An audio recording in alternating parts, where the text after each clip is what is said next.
Hey, these Q&A sessions are recorded, and again, I want to thank everyone for joining Career Innovations today for our Job Seekers Q&A session. This session, as well as many other sessions, can be found on our YouTube channel. If you go to YouTube and just put in Career Innovations, all one word, you'll actually go to our YouTube channel. We upload these pretty regularly, so if you ever miss a session, or if you ever find yourself wanting to check out some questions that previous job seekers asked, definitely go ahead and check those videos out. If this is your first time not only joining the session but using GoToWebinar platform, you can ask questions one of two ways depending on how you logged into the workshop. You can actually raise your hand, I can unmute your mic, and you can verbally ask your question, or you can opt out of that and type your question below. I do ask that when you do type your question, you can type it anytime throughout the session. It usually is answered following the questions that were sent previous or prior to the workshop. So if you registered for the workshop, you are given the option to type in your question beforehand, and we include these on the slides. You just get a better answer, well thought out answer, when you submit them beforehand, because it gives us time to do a little bit of research versus just asking a question randomly. So that's something that you can consider when you decide to join us in the future. Well, let me go ahead and give you a 30-second introduction. I'm sorry if you do hear grass cutting in the background. They're out here cutting the grass, so I'm sorry if you actually can hear that. I know I can. I didn't know if you can hear it through the mic or not, but excuse that. Well, let me go ahead, and I usually do a 30-second introduction of who we are. I'm Bridget Baggett. I'm actually the founder of Career Innovations. I put the title as Director of Recruiting Business Development. Career Innovation was actually launched in 2007. We are an executive search firm, pretty much a referral-based firm. We pride ourselves in very innovative technology to locate the best talent for our clients. And we also wanted to offer resources to the candidates that we don't place. Unfortunately, we do get resumes in high volume throughout the week, and we just don't have positions, or they just don't match the criteria of what the client is looking for. But we still wanted to put something in place to give back to the job seeker, give them the tools to be much more competitive out there in this job market. My true passion is organizational change and development. I really do believe that the culture of an organization starts with the company's core values. It's pretty much the foundation of attracting and retaining top talent. Besides the weekly workshops, we do offer resume writing and cover letter writing, edits, career portfolios, market research for job seekers, compensation benchmarking, referral and retention workshops for employers. And this workshop is actually based off of the quote, and I've used this quote before in past sessions, but I really want to emphasize this quote today, because I really think that this is really the foundation of finding your next opportunity. And the quote is, "Don't judge each day by the harvest you reap, but by the seeds that you plant." And this is what the workshop is, or I should call the theme of tonight's workshop, Q&A workshop, is going to be basically planting some seeds, and don't get discouraged if you don't see a harvest right away. I think that a lot of people are looking to get their harvest right away, because we are in a society where, instant gratification is in demand. That's what we expect. You expect to do something, you want a return on that immediately, and that's the type of culture in society that we're in right now. But especially when the volume of applicants and job seekers that are out there compared to, the mindsets of the employers, this may not always happen. So you also have to understand that, don't think that, you're not getting positioned. I've had some candidates that question their abilities, questions their experience. Why aren't employers hiring me? So don't get discouraged, and don't get to that place where you're starting to second guess yourself. But we will talk about some things that you may need to tweak in order to be more relevant, be more marketable, and be more competitive. So I really do enjoy that quote. We're going to talk about that. Don't judge each day by the harvest you reap, but by the seeds that you plant. So planting the seeds of success, it really entails of three different things. It's more components to it, and if I talk about each and every component, we'll be here over an hour. So I do want to be able to open the session up for Q&A. But planting the seeds is really you want to build a relationship for a lifetime. That's really what you want to do. You don't want to build a relationship for a season or for a moment or just until you get a job, and you don't want to become that person that reaches out when you need something, and that really becomes an issue when you are in a position where you really need help. You start reaching out to people that you normally wouldn't have reached out to, or contacting people that, throughout your life has always been there, but this person never spoke to me or never reached out to me any other time. Oh, they must want something or they must need something. You don't want to start a relationship on that type of foundation. And this is something I express to all my candidates or to anyone, even if you're gainfully employed. You should be, I'm sorry, I'm checking. It's so loud. I was checking to see if the window was open. It's not. They're just right beside the window. I'm sorry. You should be building relationships throughout your entire career. This shouldn't be something that you should be doing right before you need a job, or right when layoffs are coming, or right when this is something that you should be nurturing, creating, and building throughout a lifetime. Not just through your gaps of employment. And many people don't understand that. And when they look for these opportunities, many may get overlooked or may be overlooked because of the relationships they haven't built. You also want to nurture with consistency. And that's why I put that in there. You don't want to be someone that just reaches out when you need something or when you want something. You want to make sure the relationships and the seeds that you plant are consistent, and you're going to be consistent even when you do get that job. And you also want to be able to share the fruits of your relationships. You want to become that connector, that person that also gets other people in touch with your network. That's the only way your network is going to grow, because now you can start building relationships outside of your immediate connections. So this is the way that you can start sharing the fruits of your labor, and that's pretty much what it is.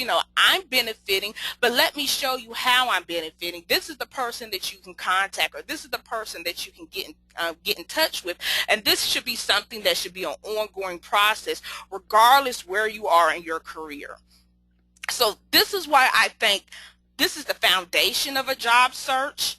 Before of course you want to incorporate using the online applications, but I'm seeing a lot of people getting jobs through people they know and people they built relationships with throughout their entire career. And if I actually have spoken with clients that reach out to me and they understand they can't get any traction, they say, I have this position open, it's been open for a while, I can't find anyone, we have 200 or 300 applications, and I'm saying, you can't find anyone, no one fits the criteria, or they barely fit it, or they're missing this or missing that. And I come to find out that most people that have a tight network, their first line of defense isn't Career Builder. Their first line of defense isn't Monster. Their first line of defense is the people in their network, and that's how they get their next opportunity. As a headhunter, I see it all the time. I have a person that does contract work. That's all they do. This person has their next opportunity lined up before they take their next one. So while they're working their first contract, they already know where their second contract is coming from, because they've already dealt that out. They've already networked with that person. So this is how a lot of people are operating now. So this is something that I'm seeing as very, very prominent in the as job seekers or people that are moving job to job. And I don't know if you ever had a person that always had a job, they never had an issue finding a job. I know I have, no matter what the case was, I always knew this one particular person would be all right. I used to even say that I'm not worried about that person, they'll be all right. And they always proved me right. They always had a position lined up ready to go out the gate. So you want to be able to share the fruits of your relationships as well. So when we look at your professional market, and you really want to be honest with yourself and take a real look, and this includes looking at your resume, looking at your network, looking at the people that you associate with, if you're currently working, looking at your coworkers, looking at your ex-coworkers. And you want to look at the professional market as what employers look at when they're reaching out to employees. And if you ever gone grocery shopping, or better yet, if you ever went to a farmer's market, you look for certain things. When you look at fruit, when you pick up an item, you're looking for quality, you're looking for something. And this is no different in the career search. This is no different out there in the market when employers are looking at employees or potential hires. They're looking at their network. They're looking at any type of recommendations. In fact, most applications ask for you to even list references. They're looking at your experience, they're looking at your education, and some are even looking at who and what you're affiliated with. This is what they're looking at, and this is what the professional market is starting to weigh in on, to say, how can this person bring value to my organization? What are they going to bring to the table? And you as a consumer and me as a consumer, this is no different of the qualities you will look for if you were looking for something as simple as fruit. If you were going to the farmer's market and you were looking at a trough of carrots and apples and pears, you're going to look at the quality of that fruit before you pay it. You're not going to just pick the first thing that your hand touches. You're going to make sure it measures up. Does it look right? Is it rotten? Is it old? If I buy it now, will it be right by the time I want to eat it? So you take all of this into account when you purchase items. And this is no different what employers do when they onboard their employees. They're looking at these things, and they're looking to see, in the long run, in the bigger picture, in the big scheme of things, how is this person going to bring my organization value? And this is something that you're going to have to articulate through your resume, through your profile, through your network, through your affiliations.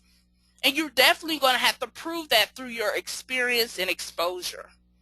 So this is something that you want to consider when you're starting to put together your professional market or your professional network, and take this to account moving forward. When you do get that position, you should be putting yourself together to make yourself marketable for that next opportunity, because we're in 2014 now. There are a lot of positions out there, but we all know that the days of getting a job, working it for 30, 40 years, those days, I'm sorry, they're over. Now people typically can have 15 to 20 jobs in a lifetime. So your next move may not be your last move. So you definitely want to take that into consideration. The next thing you want to consider is the market. Make sure whatever position or whatever industry that you're in, and this also goes to new grads that are out there, you want to make sure that the position or the industry that you're pursuing is the market in demand. There are a lot of people going after professional positions in a dying market, in a dying industry. So you want to make sure that the market that you do pursue, and this is really geared toward new grads or people that are just starting their career straight out of school, or maybe you're just entering school, you really need to consider what the market is going to hold 5-10 years from now. What's the outlook look like? So this is something that you want to consider as well. And again, for your professional market, and I put this in that format because you want to be able to fill these up and understand what seeds are you currently planting now. What harvest can we expect? What are you going to sell that's worth buying? What relationships are you building? So these are the questions that you need to currently ask to make your network much more stronger. And you want to know what you expect out of your job search. Are you just looking to land a job to pay the bills? Are you really looking for something that's going to align with your overall career goals? And don't be ashamed if it's just for a paycheck. I've had some people that say, hey, I'm just looking for something to pay the bills. They're not passionate about anything. But what you really want to know and truly understand is what you're really after. Because if you don't really think about this and you just take the first company that hires you, you're going to find yourself in the exact same position 2 or 3 years down the line, because you're going to be unhappy and you're going to be looking for that growth that the position that you took may not be giving you. So you really want to make sure you're planning this out and you're considering some options that may take you to your overall career goals, because you don't want to find yourself in this in the next 24 to 36 months. So when we look at the seeds, and this is something, and I compare this to a farmer, or even if you've planted a garden, you want to consider, what do you want to plant? What is your passion? What market are you trying to attract? Answering these questions will unlock the type of seeds you would plant and the type of people that you want to plant them with. And this requires research. Research is more than just putting in a keyword in Indeed.com or CareerBuilder.com and just looking at the massive amount of jobs that pop up. It's really taking a look at where you want to be career-wise. If you got laid off, or you're in between jobs, or maybe you walked away from a position that you could not, work through anymore. What is your next career move? What are the requirements is the next question. Again, this is no different from planting a garden or a farmer planting their crops. There are different plants that require different type of nutrients and different type of requirements. Some may require a certain amount of water, sunlight, climate. What are the requirements needed for your harvest? And to put this in layman's terms, what experience is required? What education is required? Exposure, what's in demand? And remember, some items are not in season year-round. This is no different from fruit. You can find strawberries, they're literally giving strawberries away now. Try to find strawberries in January. They're not in season. And if you do find them, you're going to pay $5 or $6 for a carton. So you really want to make sure you're looking at the requirements, looking what really is required for the position, and do you meet those requirements? And there's nothing wrong if the answer is no. I know people that are making career moves right now, and they just don't have the experience to reach the goal that they're trying to reach, or even to apply to the positions that they want to apply to. But instead of giving yourself that no and say, I can't apply to that, you should be looking for ways, okay, what will make me competitive? What do I need to do now to bring me closer to be able to apply to that type of position? Do I need more education? Do I need more experience? Should I be looking at volunteering with a particular organization, doing pro bono work? Should I be a member of a particular association? So you should be looking for ways to get you closer to that goal. How are you going to nurture those seeds? How are you going to nurture those relationships? How will you be valuable after you're hired? And this is the kicker. How will you be valuable even if you're not? True intentions are revealed when progress is not seen. I'm going to repeat that. True intentions are revealed when progress is not seen. There's a difference between someone that tries something and it doesn't work and they give up. I conclude you really didn't want to do it anyway.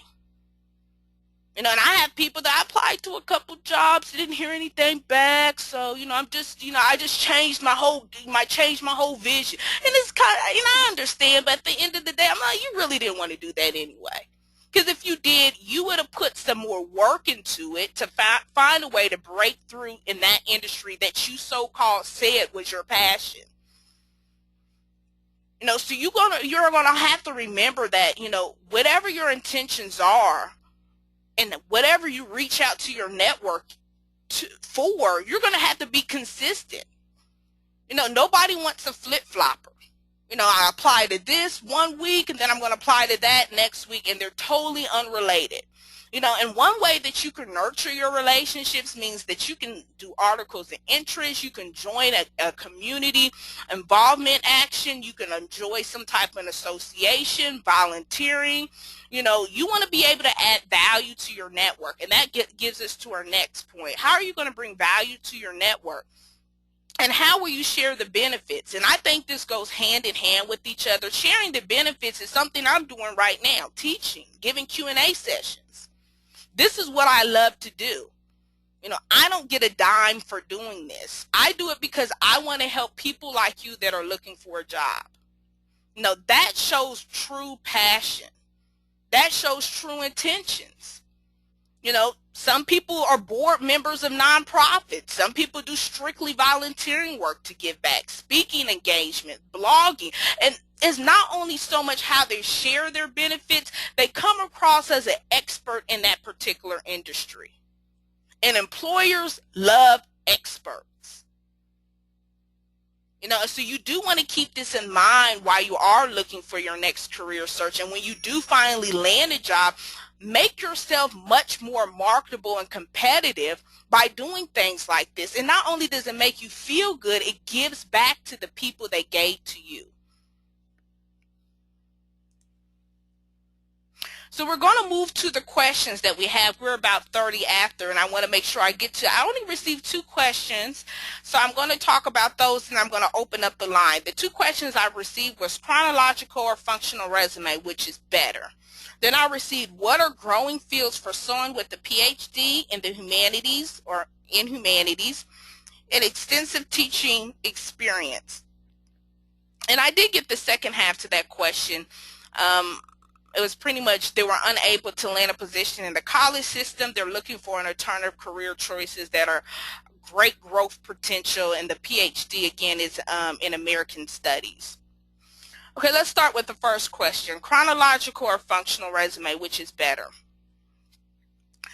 Well, I can tell you, and I've spoke about this in previous sessions as well, it's not about what's better per se. There's no best format, and don't get me wrong, there'll probably someone that'll fact check me on that, but it's not a best format. I think it's the most commonly used format. It doesn't make it the best, but it's just the most commonly used, which is the chronological resume.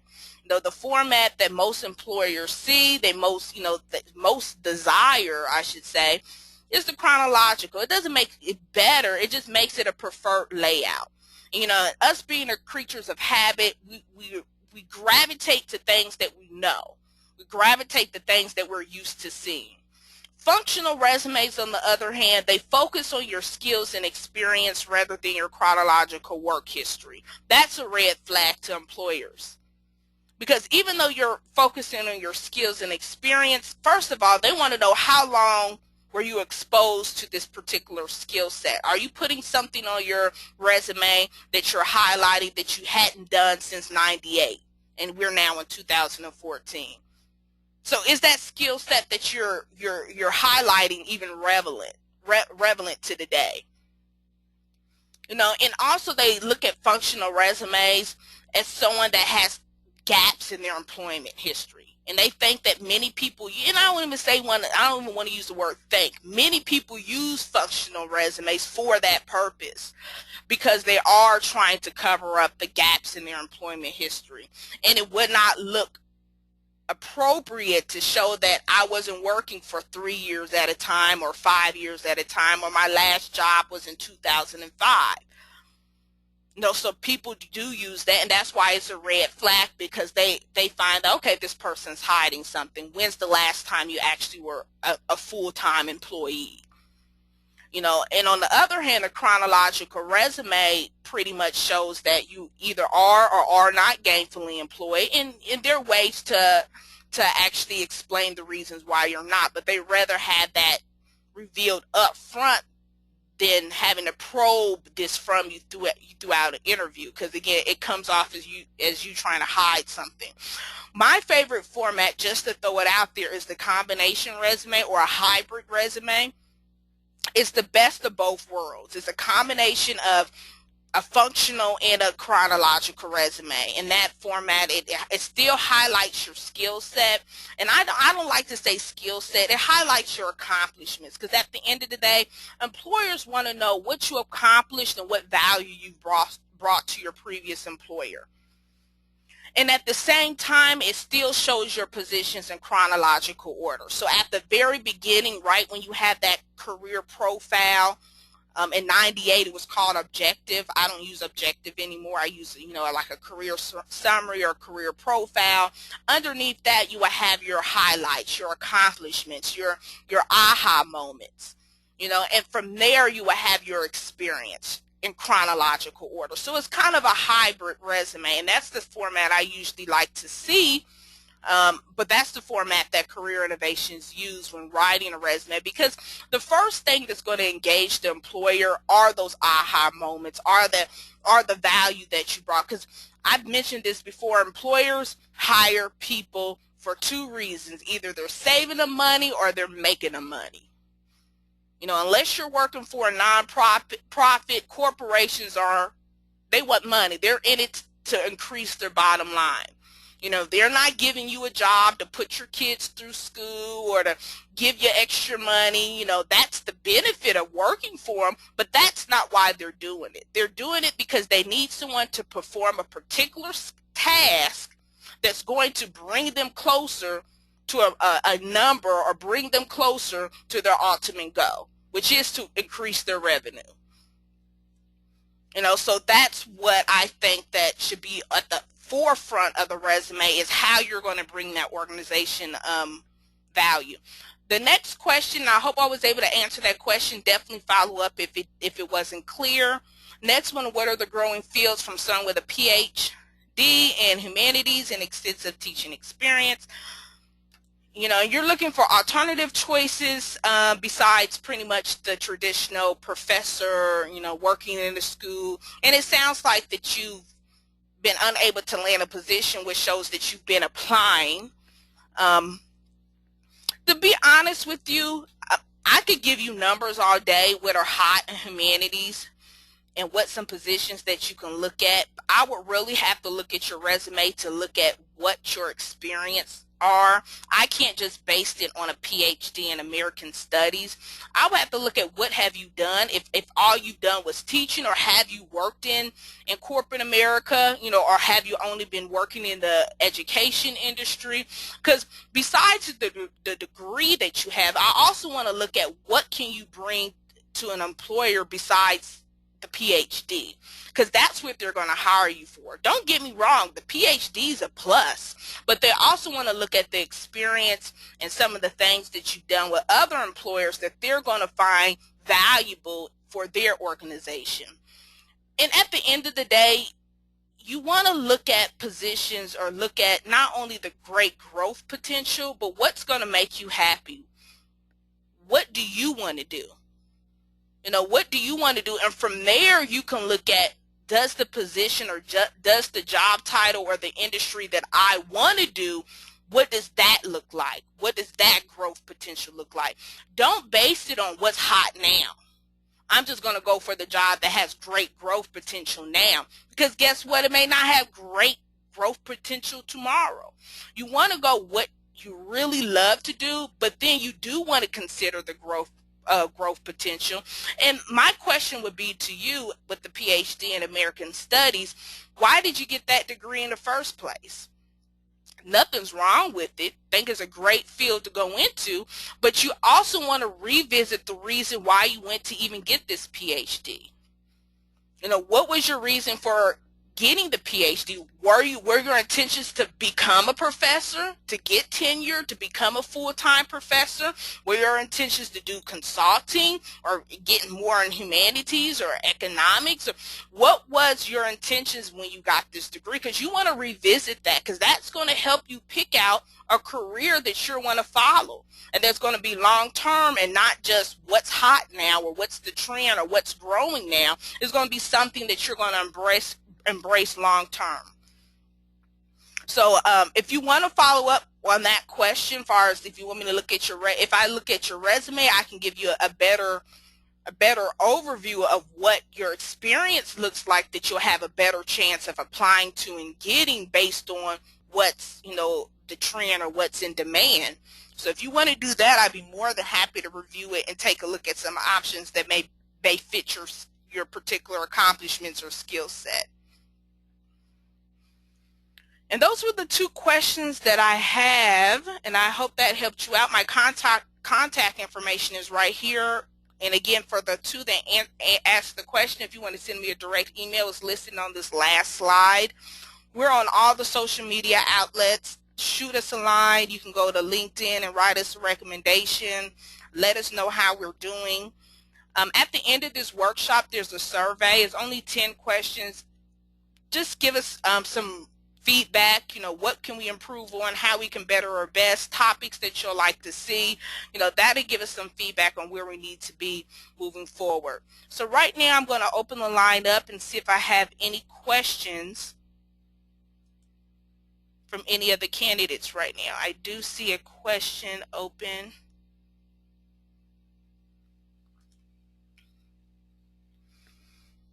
It says, can someone with international work experience be marketable in the actual job market? Can I list those work experiences on my resume?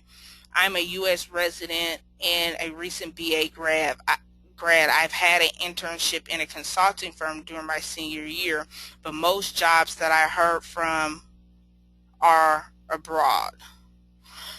Okay.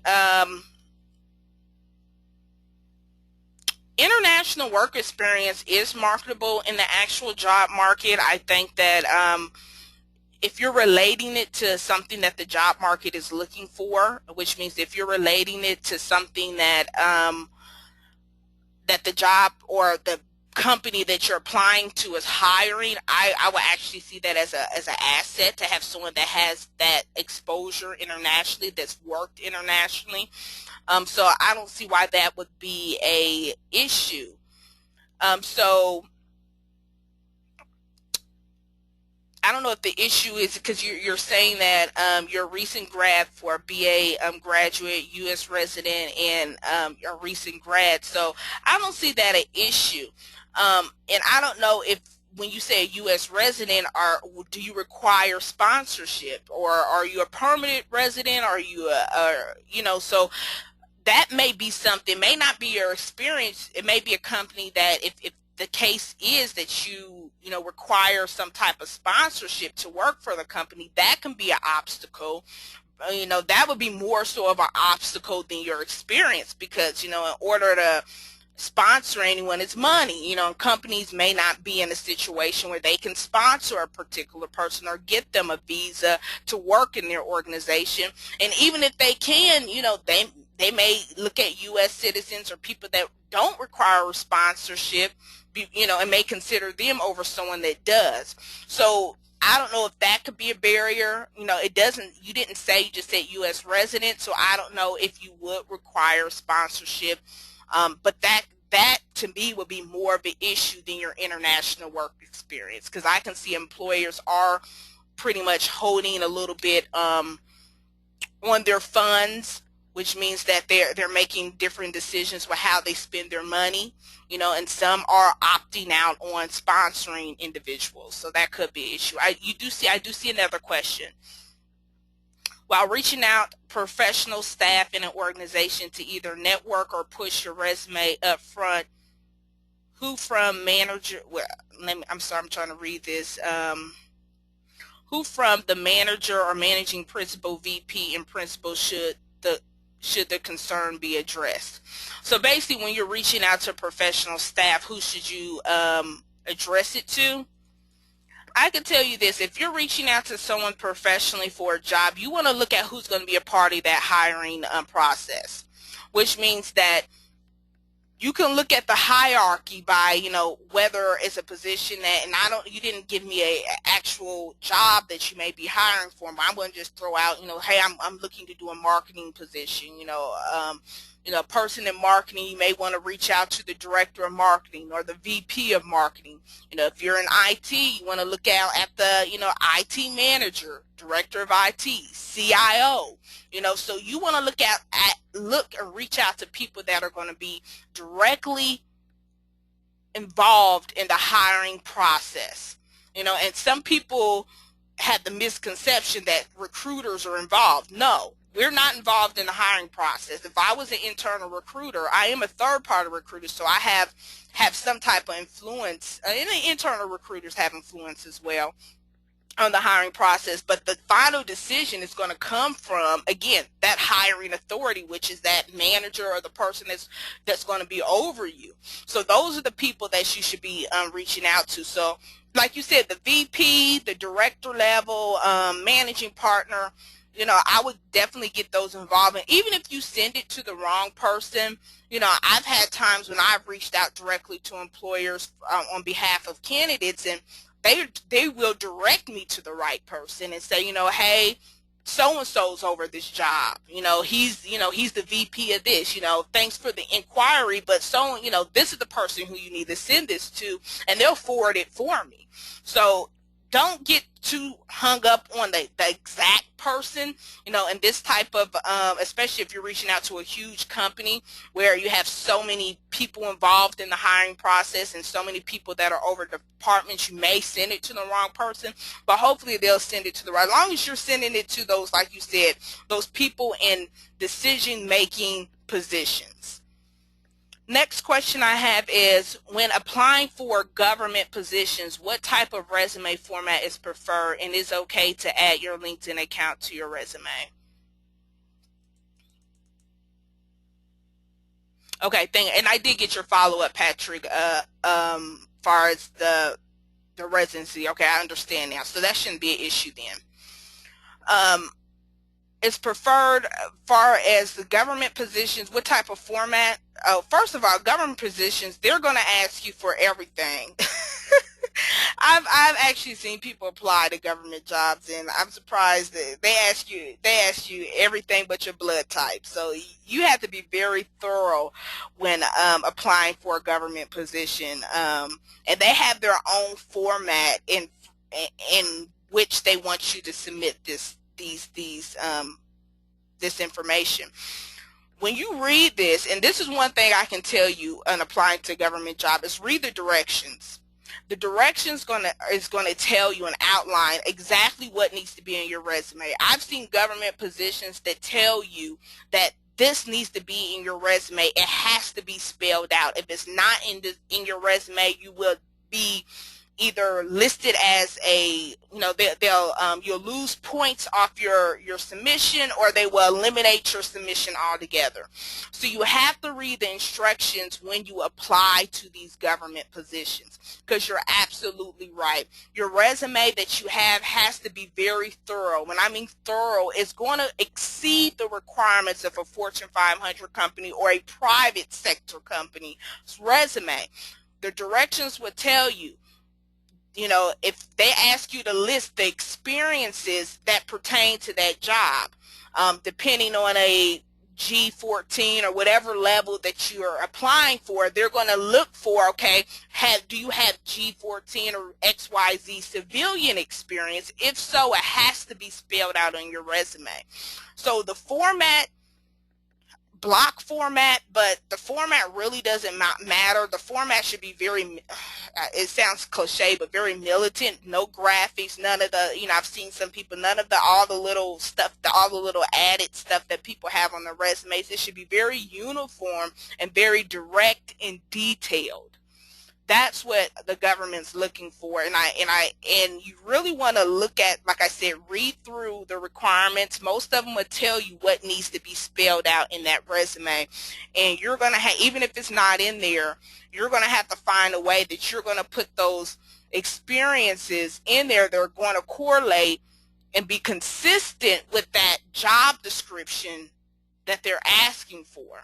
And I think most government resumes, not all, but most of them even ask for you to take either a questionnaire or assessment after you take the resume, and you're supposed to grade yourself on your experience level, far as if you've been exposed to a particular type of task they're asking you to do, to if you haven't been exposed at all, and you have to be honest with those answers. And if you say you've been exposed to it and you've done it and this is part of your everyday daily job, they're going to go back to your resume and say, okay, where did she do this, or where did he do this, and they're going to go back to see those type of experiences listed in your resume. So you have to be as detailed as possible when you're putting that together. Okay, I think those were the last 3 questions. If there are any more questions, definitely let me know. I don't see any more questions right now. And I hope I was able to give a thorough review. And sometimes I don't get to the questions directly because I like to have a kind of a open preview or open session at the beginning where I go through some of the basics, and it lays the ground to the questions, because I want to make sure that I'm addressing some things that that may have not been asked, but I think is very pertinent for your career search. So that's why I put together the themes and put together some of the things that I do to open up just your thoughts on things and how you're doing things, and maybe hey, you can think of ways you can be doing things differently and more effectively. Let's see if we have any more questions. It says, are academic projects relevant on a resume for graduate students? Yes. If you've done and especially if you're a recent grad, and I think it's pertinent that you do put your academic projects on there, because what else would you put? If you've been a full-time student and this has been your life, this has been your job, being a grad student, that was your job, you definitely want to elaborate on any projects that you've done, any internships that you've had, any organizations that you worked with, any associations that you're affiliated with. These are the things that you're going to have to highlight, because your work experience may be limited because you were a graduate student and you may not have been able to be working 40, 50 hours a week to gain that actual work experience, but you gained other experience through your graduate work, if that makes sense. So you definitely do want to put your projects on there. And with your academic projects, you should be highlighting, what you did in the projects, who did you work with, what were some of the challenges of the projects, what solution did you implement, what did you solve by doing this project. And the reason why I say that, because right now you may not be thinking that's important, but employers are looking at this, because this are also looking at how you're able to solve problems, how you're able to work with other people and interact with other people. These projects make a difference, especially when you're applying to these entry-level positions or even mid-career positions. So you definitely want to be able to do that as well.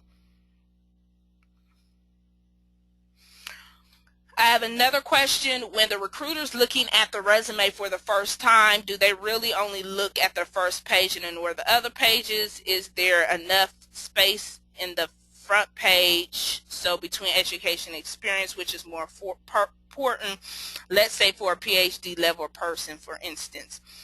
Okay. I don't want to say all recruiters just look at the first page. I don't think they all just randomly look at the first page and that's it.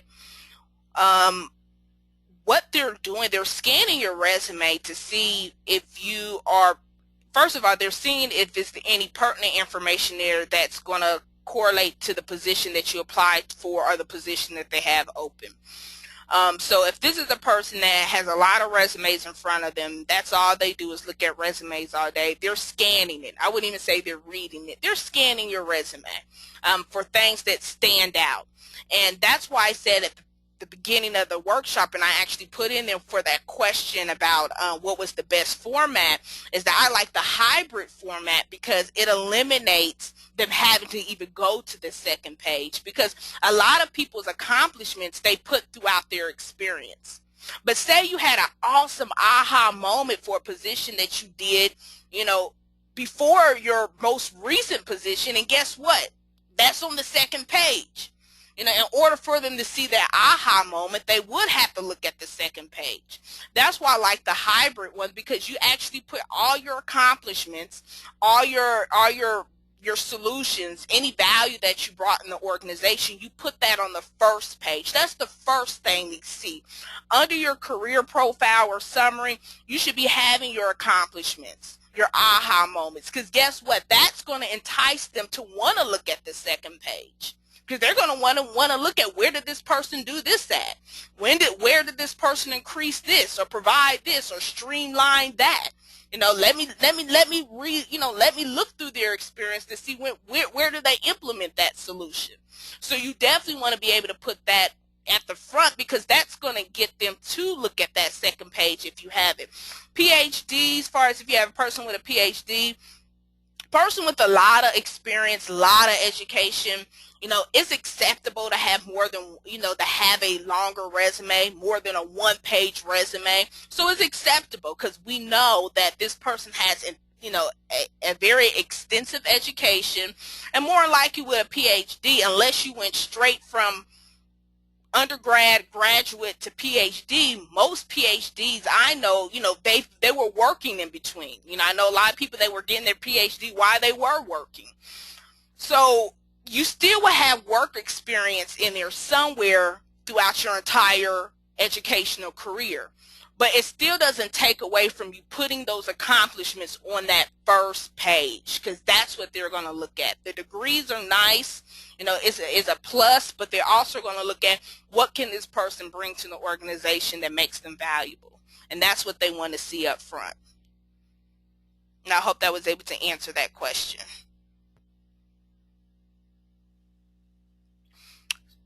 So yeah, I'm just rereading your question. It should be enough space, but because after your header, which is your first name, after your career summary or your career profile, that brief, you know, 4 or 5 sentence introduction that you have, you should be listing your accomplishments. That would be enough room to list those accomplishments before you even get into your education or your work experience. So I hope that was able to answer that question. We're about at 8 till. If there's any more questions, definitely shoot them on the line. I'll wait a couple more minutes. I really do appreciate the engagement that we have here.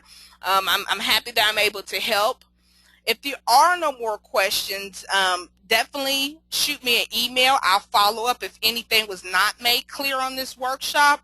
When you log off the workshop, again, please take the survey, so that way I know, again, how these work, you know, if it's working for you, if there's anything that we can do to help you out.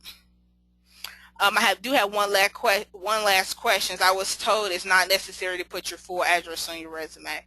It's not.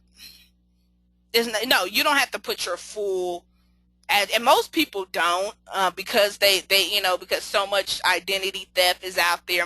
Some people just put their name and they'll put their state and, you know, their city and state. And I know some people that don't even put that. They'll just put their name, their LinkedIn profile, their phone number, you know, and their email address. They won't even put an actual physical address on there, you know. So you don't, it's not necessary, and a resume won't be omitted because you don't have a full address on there. If they're looking for someone local, they can go either to your LinkedIn profile, or they can, again, if you're at least providing your city and state, they'll know that if you're in local or if you're out of state. But you're absolutely right. It's not 100% necessary to have a full-fledged physical address on your resume. No.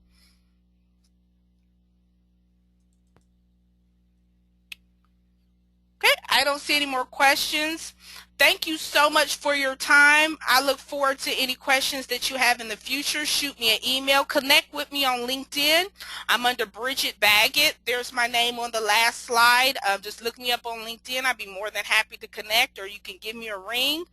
You can go to the website and schedule an actual phone appointment just by going to career-innovate.com. Go on the home page, click schedule an appointment. We can schedule time to talk.